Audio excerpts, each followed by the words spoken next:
With that, if someone was wanting to get into more commercial work and, hotels, how would you say they should get started? Who should they talk to?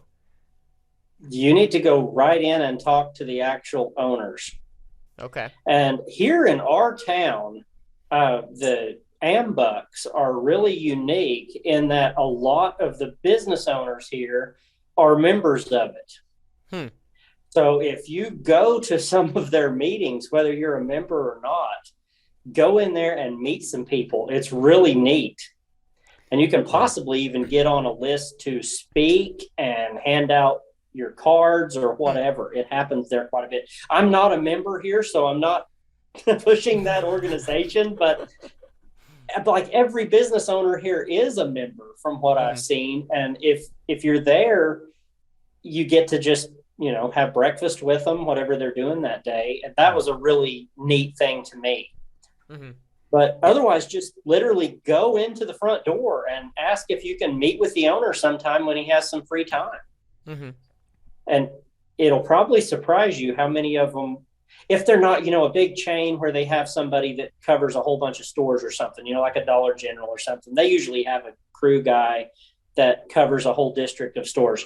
But you're talking about your restaurants locally, even your hotels, a lot of them are owned, individually or just 2 or 3 hotels by one person, and they may desperately need somebody. Mm-hmm. Because apparently the talent pool can be a little thin on some of those guys. You don't want to walk in, though, and be after a job as the maintenance guy at the hotel. There's a dramatic difference. Mm-hmm. Because this hotel pays like $15 an hour to the maintenance guy, okay? What distinguishes that from the maintenance man? Like, why do they even have a maintenance man on staff? He doesn't now. And he had to sell that to the hotel company, the chain that the hotel's from, because he's required to have a maintenance guy. Mm-hmm. But the way he pitched it to them on the call that we were on to them was the amount he'd have to pay the guy, even at $15 an hour for 40 hours a week. Nobody wants to work less than 40, plus all of his insurances, and then having no insurance coverage for the damage that the guy could actually do to the building and all that kind of stuff made me actually a cheaper option to just have on call at the 10-hour range. Mm-hmm. And he did plenty of tests. He had multiple guys before, so he knew about what he would get in a 40-hour week. Mm-hmm. And he got a lot more from me in 10 than he was getting, because it becomes really hard to find things for these guys to do past a certain point. Yeah. And a lot of stuff's over their head, too. Unless he wants to invest in a whole trailer load of tools, there's going to be stuff pop up constantly that he can't do. Mm-hmm. As a hotel has a little toolbox, they've got a little drill, they've got just basically what a homeowner would have to take care of problems. Mm-hmm. If they have a section of the wall that needs retextured, or they need a whole room repainted, you're into very different things. A broken door, whatever, the guy's just going to stand there and look at it because his last job was, Taco Bell or whatever. And this is way above his head. Yeah. And even if he can do it, he doesn't have the tools to do it. And there's no way you can afford to buy those tools on $15 an hour. Mm-hmm. So the hotel would have to supply everything. You're an employee.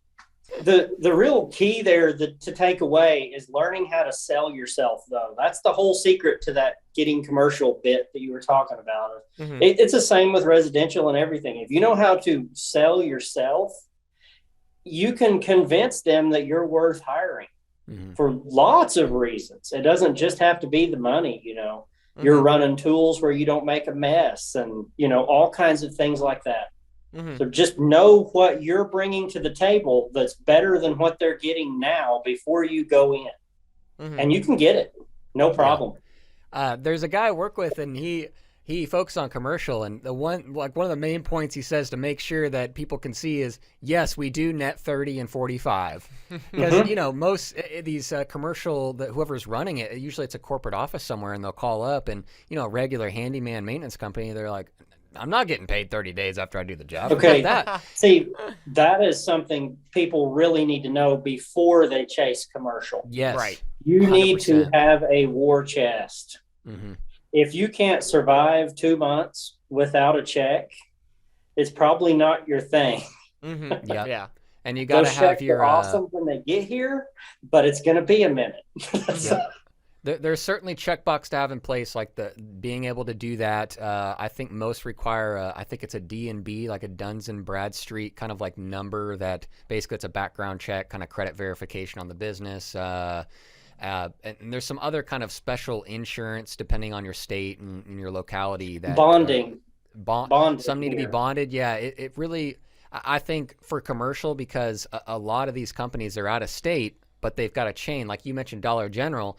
I think guys would be surprised that, Dollar General has a home office, and when, one of their locations needs maintenance, they don't have anyone on contract, they're searching and they're trying to find somebody.